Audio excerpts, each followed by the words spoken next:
NIOS तो regular DElEd तो कभी बीएड, ऐसा विवाद ये आज की बात नहीं है। बिहार हो या फिर बिहार से बाहर पूरे इंडिया में प्रत्येक दिन कुछ न कुछ उलटफेर आपको देखने को मिलती ही रहती है। आज बड़ी बहस हुई, मॉर्निंग से ही सुप्रीम कोर्ट में, सर्वोच्च न्यायालय में आज सुनवाई चालू था एनआईओएस को लेकर। हम इस मुद्दा के ऊपर बात करेंगे आगे। इससे पहले मैं बताना चाहूँगा, असम में एनसीटी ने खुद काउंटर किया था जाकर एनआईओएस के खिलाफ कि एनआईओएस जो है वो 18 महीने का कोर्स है और वो रेगुलर सर्विस वाले जो सर्विस में अभी टीचर है उनके लिए है, ना कि जो गवर्नमेंट के एम्प्लॉय बन सके उनके लिए है। मतलब मैं कह सकता हूँ कि एनसीटी ही एनआईओएस के खिलाफ चली गई थी। ये मैं असम हाईकोर्ट की बात कर रहा हूँ। और आज सुप्रीम कोर्ट में सुनवाई था। सुप्रीम कोर्ट में आज से नहीं, पिछले लंबे समय से सुप्रीम कोर्ट में केस की सुनवाई चल रही है। एक तरफ बीएड, यानी कि मैं कह सकता हूँ कि रेगुलर बीएड और डीएड, और दूसरी तरफ एनआईओएस। आज मॉर्निंग से ये बहस चलती रही और अभी जाकर ये क्लियर हो चुका है। आज वहाँ सुप्रीम कोर्ट के जो भी जज महोदय आज पूरा ठान कराए हुए थे कि आज भैया हम जो भी है एनआईओएस के बाहर करके रहेंगे। मैं वहाँ के जो भी आई सुनवाई का आपने देखा होगा, लाइव वहाँ के फोटोज भी चल रहा था सुप्रीम कोर्ट में क्या कुछ चल रहा है।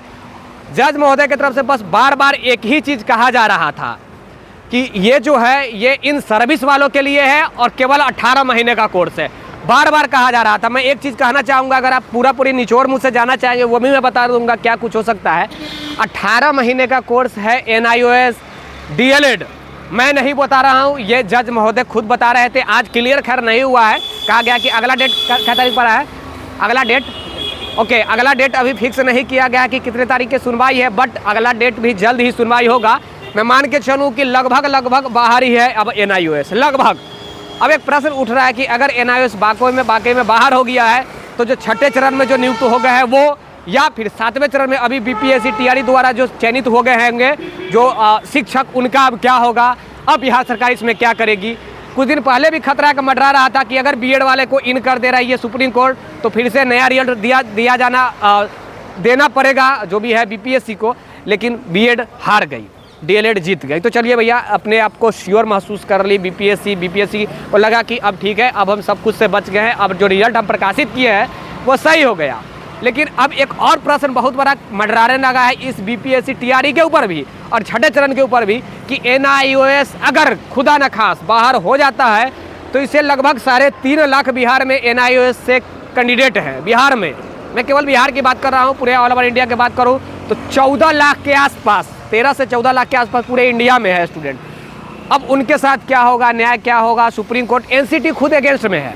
ये मैं फिर से बताना चाहूँगा कि एनआईओएस 18 महीने का जो कोर्स है, ये मैं 18 महीने नहीं बता रहा हूँ, ये 18 महीने आज जितने समय जो सुनवाई चला, बार बार जज महोदय की तरफ से एक ही चीज़ कहा जा रहा था, इन सर्विस वालों के लिए है 18 महीना है, इन सर्विस वालों के लिए है 18 महीना है।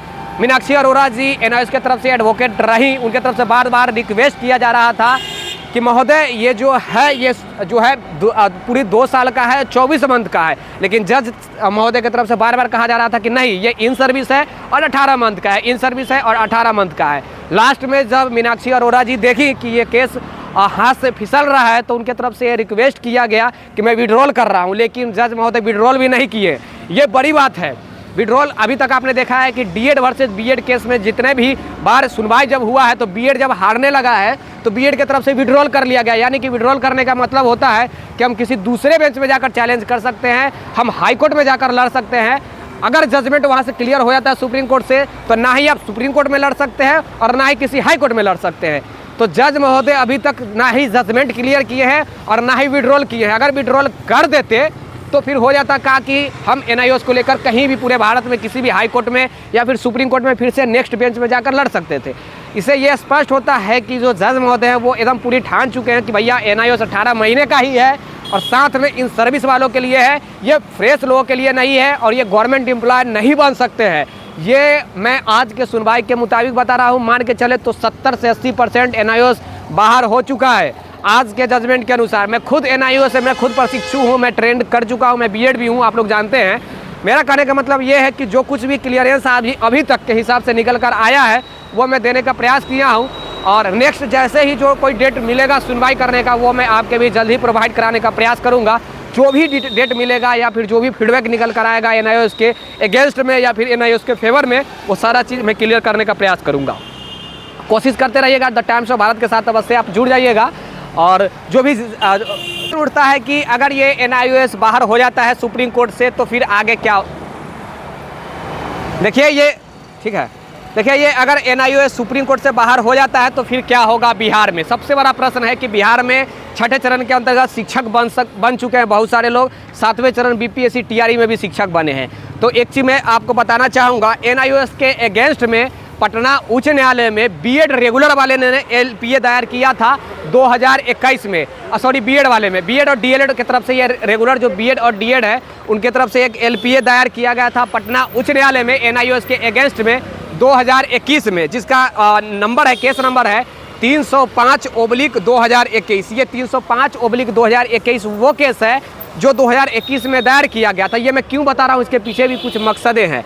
और ये बदलकर LPA बदलकर MJC बन चुका है, यानी कि MJC 253/2023 में कन्वर्ट हो चुका है। यानी कि LPA जो रेगुलर BEd और DED वाले पटना उच्च न्यायालय में 2021 में जो दायर किए, ये 2023 में जाकर MJC 253/2023 में कन्वर्ट हो गया। अब इससे ये प्रभाव पड़ता है कि अगर सुप्रीम कोर्ट से NIOS बाहर हो जाता है तो ये सारा केस ओपन हो जाएगा। यानी कि जो LPA 305 मैं हाथ पर लिख लिया हूँ, अभी एडवोकेट महोदय समझा है, LPA 305/2021 जो दायर किया गया था वो MJC 253/2023 जो है ये सारा ओपन हो जाएगा और 6th चरण पे भी खतरा हो जाएगा। देखिए मैं किसी को डराना नहीं चाह रहा हूँ, किसी को डरा नहीं रहा हूँ, लेकिन यही सच्चाई है। अगर सुप्रीम कोर्ट से खुदा न खास NIOS बाहर हो जाता है तो बड़ी मुश्किल हो जाएगा, खासकर छठे चरण में जो नियुक्त शिक्षक है उनके साथ भी, और जो BPSC TRE में जो अभी नए नियुक्त हुए हैं जो प्रशिक्षण कर रहे हैं उनके साथ भी।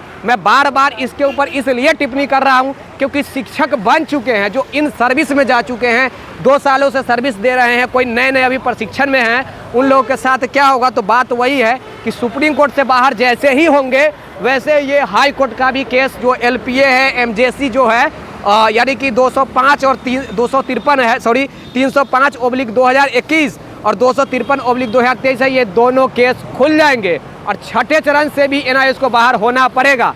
अगर छठे चरण से NIOS बाहर हो जाएंगे तो बड़े पैमाने पर भूचाल सा आ जाएगा, पहली बार छठे चरण में, और 7वीं चरण में भी भूचाल सा आएगा। इसलिए क्योंकि रिजल्ट जो प्रकाशित किया गया है वो NIOS को इंक्लूड करके प्रकाशित किया गया है, ना कि NIOS को बाहर करके।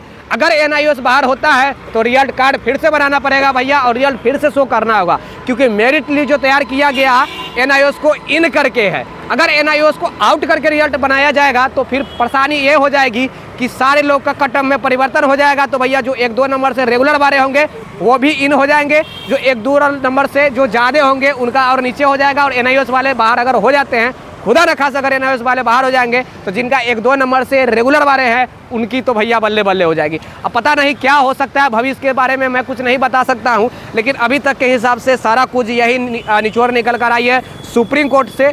मॉर्निंग से ही आज में सुप्रीम कोर्ट का जो भी जजमेंट चल रहा था, मीनाक्षी अरोड़ा जी मॉर्निंग से ही बड़े पैमाने पर बहस की एडवोकेट जज महोदय के साथ, और सारा कुछ कंक्लूजन यही निकल कर आया कि NIOS काफ़ी वीक है और 80% समझिए तो NIOS आउट हो चुका है, 20% बच गया है। वो भी अगले डेट में मैं एक एक्सपेक्ट करता हूं कि कुछ और पॉजिटिव निकल कर आए सारे लोग के लिए, NIOS के लिए भी पॉजिटिव निकल कर आए, लेकिन अभी तक ये क्लियर नहीं हुआ है।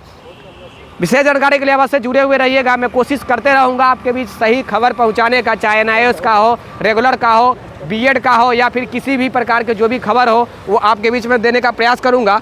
विशेष जानकारी के लिए टाइम्स ऑफ भारत के साथ जरूर जुड़ जाएगा। ये याद कर लीजिए, केस नंबर 305/2021, 305/2021 और ये 253/2023, ये 2 पटना उच्च न्यायालय का केस है जो कि मस्ट इम्पोर्टेंट है। आपको आगे ये केस देखने को मिल जाएगा पटना उच्च न्यायालय।